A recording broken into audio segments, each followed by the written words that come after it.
여기는 익산 배산공원 근처에 내너쉬하라는 교회 겸 카페예요. 제가 이제 이렇게 별장 겸 창고로 쓸 이 모현동 집에 1층에 살던 목사님이 운영하는, 그러니까 아주 뭐 열악하죠. 예배를 도대체 여기서 어떻게 드리나 할 정도의 교회인데, 저는 이제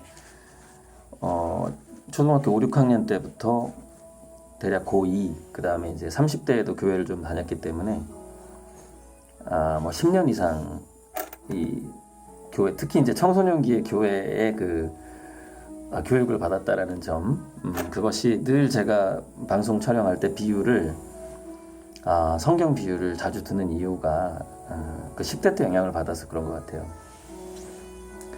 그래서 이제 여기 오면은 그냥 계속 찬송가 복음성만 들으면서 커피를 마셔야 되는 곳인데, 우연히 예전에 이제 엄마 반성문, 제가 이 책에 대한 소문만 듣고 읽지는 못했어요. 그러니까 대단한 교장 선생님의 남매가 결국 공부를 계속 1등, 2등 하다가 고3, 고2 때 남매가 둘 다 자퇴를 하고 결국엔 해피엔딩으로 끝나요.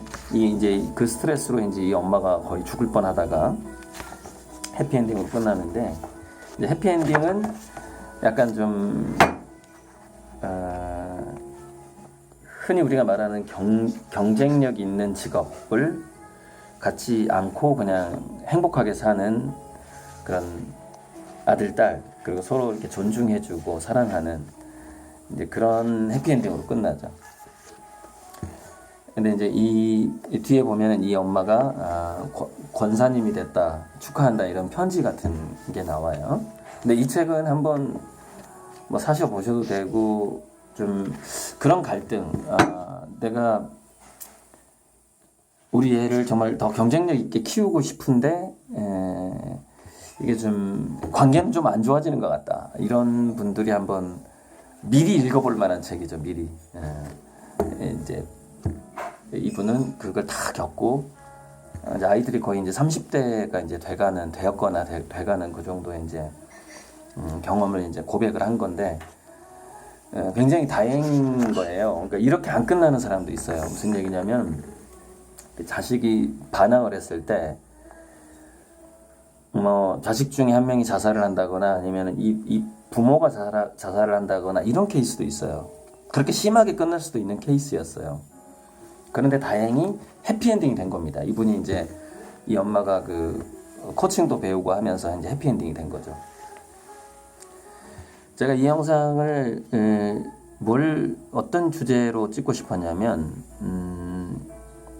이제 이지성 TV, 이지성 작가가 요즘에 이제 제 영상에서 화두인데, 그게 이제 제가 기독교에서도 잘 알아요. 그러니까 잘 안다기보다는 아무튼 다른 종교보다는 기독교를 잘한다는 뜻이에요. 어떤 목사님보다 더 잘한다 이런 게 아니라 비교적 많이 아는데, 제가 교회 다니면서 여러 가지 이제 고민했던 부분들이, 이제 일단 주기도문에 대개 나라와 권세와 영광이 아버지께, 대개가 뭐야 그랬더니 그게 이제 그건 호티, 이 우주의 섭리 아래서라는 뜻이라는 걸 알게 돼서 이제 해소가 됐는데, 그거 말고 두 가지가 그게 있어요.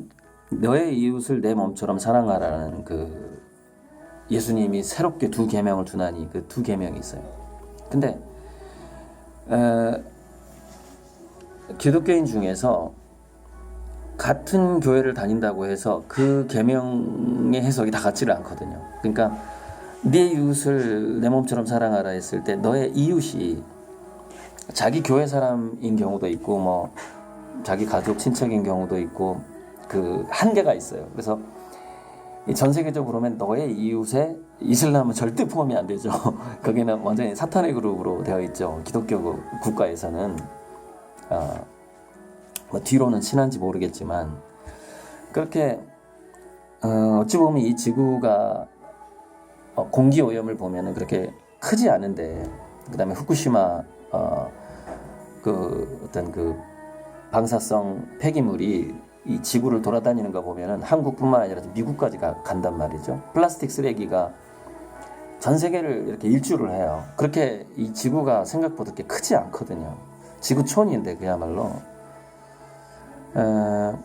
여기서 나의 이웃과 나의 이웃인 그룹과 나의 이웃이 아닌 그룹을 과연 나누어야 되는가 하는 문제가 이제 기독교인들 저는 기독교를 떠났는데 아직 여전히 기독교이신 분들은 그걸 한번 생각을 해봐야 될 것 같다는 느낌이 든단 말이죠. 너의 이웃을 내 몸처럼 사랑하라 했을 때 나의 이웃의 범위를 어디까지 정해야 될 것인가의 문제죠. 동식물까지 다 포함을 할 것인가, 지구 환경까지, 미생물까지 다 포함할 것인가의 문제죠. 이 공기 중에도 미생물이 있잖아요. 살짝 이제 여기서 불교 개념으로 넘어가는 거죠. 또 하나 이제 이런 게 있어요. 이지성 씨가 기독교인이기 때문에 제가 이제 이 얘기를 잠깐 남기는 건데, 기독교인들에게 강력한 하나의 그 전 트라우마 정도의 수준이라고 보는데, 생명책의 비유, 생명책에 구원받을 사람과 구원받지 않을 사람이 이미 기록돼 있다. 이 비유하고 노아의 방주가 결합돼 있어요. 그래서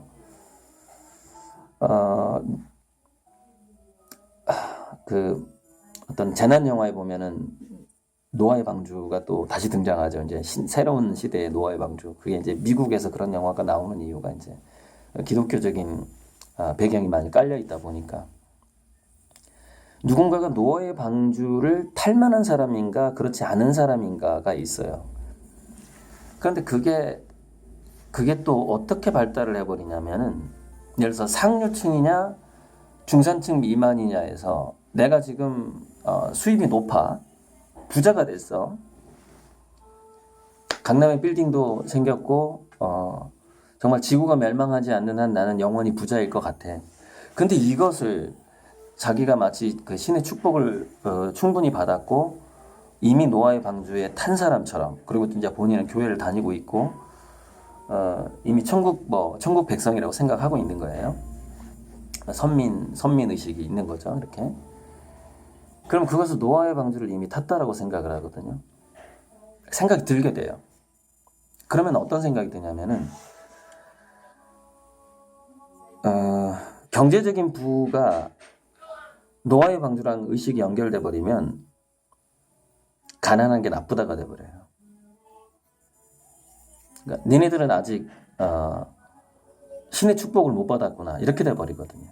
빈 부가 그런 의식으로 가버려요. 그래서 제가 이지성 TV를 계속 이제 좀 듣다가 그냥 나와버린 게 이 의식이 너무 많이 보이는 거예요. 이지성 TV에서 자기는 노아의 방주를 타버린 거예요. 그래서 이제 그런 어떤 이지성 TV에서 느꼈던 것들을 에이트를 비판할 때 이게 너무 압축적으로 나와버리니까 구체적으로 말을 못 하겠는 거예요. 이게 왜냐면 그 의식이 그대로 그 책에서 보이니까, 지금 그 책에서 보여버리니까 목초만 보고 그 의식이 느껴져 버리기 때문에.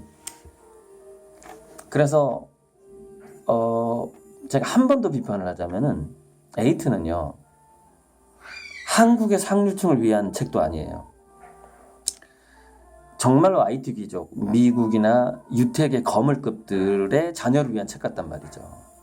그러니까 남는 게 없는 거예요. 이거를 읽어봤자 내가 어떻게 해야 될지를 모를 거예요. 아마 그 책을 한번 읽어보세요. 내가 어떻게 해야 되냐는 거죠. 지금 이런 책들하고 또 약간 좀 같이 읽어볼 필요가 있죠. 디지털을 멀리 해버리면은 아무튼 뭐랄까 취직조차 못하게 되는 이 플랫폼 전쟁의 시대란 말이에요. 지금 이 시대가. 쿠팡을 왜 손정희가 그렇게 밀고 있어요. 소비 플랫폼을 장악하려고 하는 거군요. 한국에서. 플랫폼은 점점점 장악되고 있어요. 하나로 통합되어 가고 있고. 그래서 거기서 우리가 플랫폼을 장악한 자의 자녀 교육을 해야 되는 것이냐, 아니면은 플랫폼 안에서 어떻게 내가 경쟁력 있게 월급이라도 그래도 인공지능 로봇이 다 이 지구를 차지하기 전에 과도기가 있기 때문에 그 과도기를 잘 넘기면서 우리가 건너뛰면서 예전에 그 전자오락 중에 그런 게 있잖아요. 이렇게 악어하고 통나무가 지나가는데 강을 건넌단 말이에요.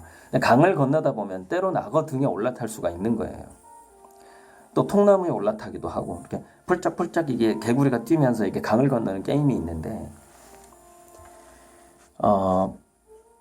거대 플랫폼에서 월급을 받을 정도의 경쟁력이라는 게 필요할 때가 있단 말이에요. 우리 한국의 자녀들한테는. 여기서 아무리 열심히 해도 그 정도의 경쟁력밖에 못 가질 수도 있고 그것조차 힘들어요. 여러분 구글에 취직하기 얼마나 힘듭니까?